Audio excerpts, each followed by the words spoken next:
सर्वेभ्यः नमो नमः। अद्य सर्वेषाम् अत्र स्वागतं वर्तते। अद्यतनस्य विषयः वर्तते संधि। संधि मुख्यरूपेण त्रिविधं भवन्ति। अत्र स्वरसन्धेः एकः प्रकारः वर्तते, तस्य नाम सवर्ण दीर्घ संधि अस्ति। सवर्ण दीर्घ संधि हम आज जो पढ़ रहे हैं वह आप सभी के लिए अत्यंत महत्वपूर्ण है। सवर्ण दीर्घ संधि एक ऐसी संधि है जो हर जगह हर वाक्य में लगभग प्रयुक्त होती है और इसका ज्ञान सभी विद्यार्थियों को होना आवश्यक है। बिना इसके ज्ञान के हम ना तो सवर्ण दीर्घ संधि की पहचान कर सकते हैं, ना उसका संधि विच्छेद कर सकते हैं, ना उसके संधि पद बना सकते हैं, ना ही उसका अर्थ समझ सकते हैं। क्योंकि सवर्ण दीर्घ, सवर्ण क्यों कहते हैं? सवर्ण कहते हैं समान। तो यहाँ यह संधि एकमात्र ऐसी संधि है जो सवर्ण यानी समान वर्णों से मिलकर बनाई जाती है, बनती है। ठीक है, इसका जो सूत्र है हमारी अष्टाध्यायी से प्राप्त होता है, अकः सवर्णे दीर्घः। अकः, अक जो है प्रत्याहार है और इसके अंदर 5 वर्ण आते हैं अक प्रत्याहार में, ए, ई, उ, री तथा री। ये 5 वर्ण आते हैं, किंतु इस संधि के अंदर केवल 4 वर्णों की ही संधि हम करेंगे, क्योंकि लृकारस्य दीर्घाभावः, लृकारस्य दीर्घाभाव अर्थात ली वर्ण का दीर्घ का अभाव होने के कारण यहाँ इससे हम दीर्घ संधि नहीं बना सकते हैं। ठीक है, इसलिए इस वर्ण को हम हटा देते हैं। मुख्य रूप से अक में हम इस संधि के अंदर केवल अक में प्रत्याहार, अक प्रत्याहार जो होता है उसमें 5 वर्ण होते हैं, लेकिन जब जब हम दीर्घ संधि पढ़ेंगे, सवर्ण दीर्घ संधि पढ़ेंगे, तब तब अक का जो हम उसमें वर्ण लिखेंगे तो उसमें 4 वर्ण ही हम गिनेंगे। 4 वर्ण ए, ई, उ, री, ये 4 वर्ण। ठीक है, अब इसकी परिभाषा आप समझिए। यदि पदांत, पदांत कहते हैं पद के अंत में, यदि पदांत अर्थात पद के अंत में ए, ई, उ, री, ये 4 वर्ण, इन 4 वर्णों को किस प्रत्याहार में परिगणित करेंगे? अक। ठीक है ना, तो अक प्रत्याहार। ठीक है ना, अक प्रत्याहार में 4 वर्ण हम परिगणित करेंगे। होते 5 है लेकिन इसमें 4 वर्ण परिगणित करेंगे केवल दीर्घ संधि में। तो अ, ई, उ, री, इनके पश्चात यानी इन 4 वर्णों में से कोई भी वर्ण पद के अंत में हो और इनके पश्चात यानी इन वर्णों के बाद में सवर्ण हो, सवर्ण स्वर। सवर्ण स्वर किसे कहते हैं? समान स्वरों को, यानी ए या आ के बाद में ए या आ होना चाहिए, ई या ई के बाद में ई या दीर्घ ई होना चाहिए, उ या उ के बाद में उ या दीर्घ उ होना चाहिए और री के बाद में री होना चाहिए। तो ऐसी शर्त जहां पर होगी वहां सवर्ण दीर्घ संधि होगी। तो होगा क्या? पूर्व तथा पर, यानी ए के बाद ए है तो दोनों के स्थान पर क्या हो जाएगा? आ हो जाएगा। ई के बाद ई है तो दोनों के स्थान पर ई दीर्घ ई हो जाएगा। उ या उ के बाद में यदि जो है दीर्घ उ भी हो या ऋस्व उ हो तो दोनों के स्थान पर क्या हो जाएगा? दीर्घ उ हो जाएगा। और यदि री के बाद में री हो तो दोनों के स्थान पर दीर्घ री हो जाएगा। अब दीर्घ री आपने जो है वर्णमाला में केवल ऋस्व री पढ़ा है, दीर्घ री नहीं पढ़ा है। आपने दीर्घ आ पढ़ा है, दीर्घ ई भी पढ़ा है और दीर्घ उ भी पढ़ा है, लेकिन दीर्घ री के बारे में हमने नहीं पढ़ा है। इसलिए हम बता देते हैं दीर्घ री कैसे लिखा जाता है। साधारण री हम इस प्रकार से लिखते हैं। इसको दीर्घ बनाने के लिए एक बार जलेबी की तरह नीचे और घुमा देंगे। जलेबी का नाम आते ही जो है इनके मुंह में पानी आ गया है। गर्मा गर्म जलेबी ठंडे ठंडे मौसम में बहुत अच्छी लगती है, साथ में 1 गिलास दूध हो तो और भी प्यारा लगता है। चलिए, नाश्ता हो गया दूध जलेबी का, अब आगे चलते हैं। आगे देखिए, यहाँ इसमें एक शब्द आया है एक आदेश, है ना, दीर्घ एक आदेश।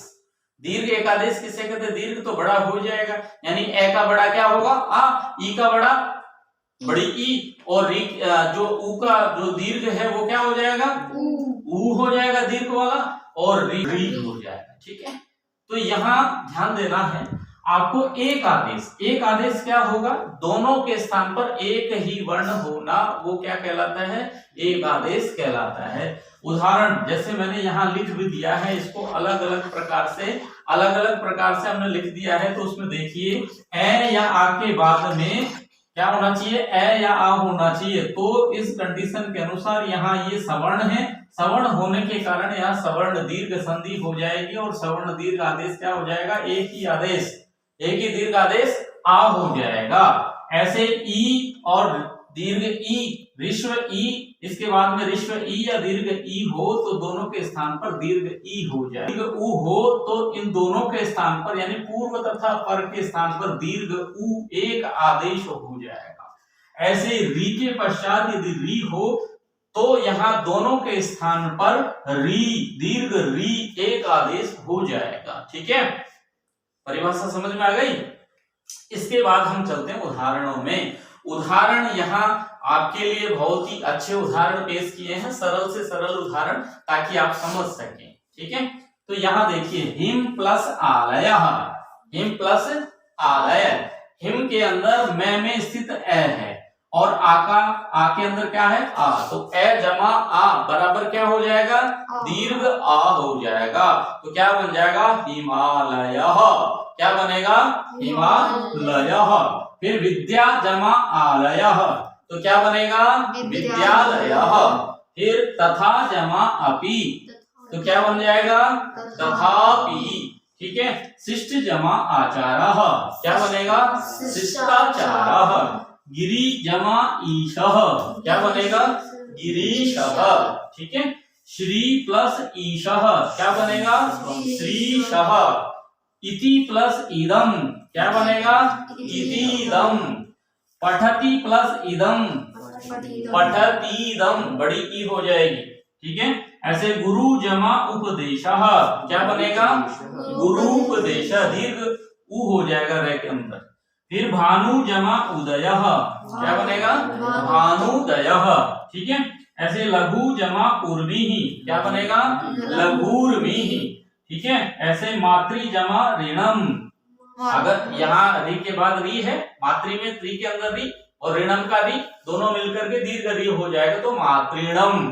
ठीक है, इसकी मात्रा सिंगल फिर डबल दो हो जाएगी। इसी प्रकार से ये एक ये दो। ठीक है, इस प्रकार से हम री की डबल मात्रा यानी कि दीर्घ बना देंगे। ऐसे ही एक उदाहरण और है जो कि आपके इसमें लघु सिद्धांत कौमुदी का है, दैत्य जमा अरिहि, तो क्या बनेगा यहाँ? दैत्यारिहि। ये भी अक्सर पूछ लिया जाता है, तो दैत्य जमा अरि दैत्यारि, यहाँ पर दीर्घ आ आदेश हुआ है। अन्य उदाहरणों में देख लीजिए, शिवालय है, शिवालय का क्या बनेगा? संधि विच्छेद, शिव जमा आलयः।